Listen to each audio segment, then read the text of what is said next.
I mean, I really like this one because it was just so silly. I mean, is it part of another silly thing to suggest by our politicians we're given I that think it it's, is?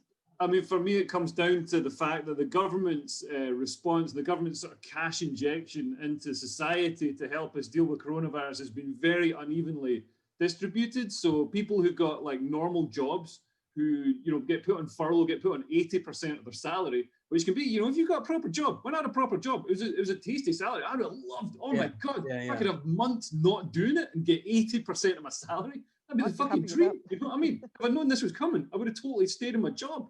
And so the difference between, and then comedians are getting, we're getting like a sliver of our tax return. And obviously we're comedians. We don't, I'm laughing when I fill in my tax return. So we didn't get the same sort of cash injection. And also the government saying, oh, now people who've built up lots of savings have to go and spend it. How are you going to make them do that? You can't like force somebody to spend their money.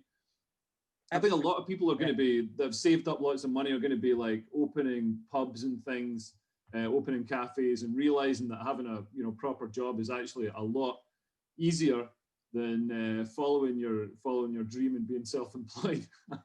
I mean, wish I still had a proper job.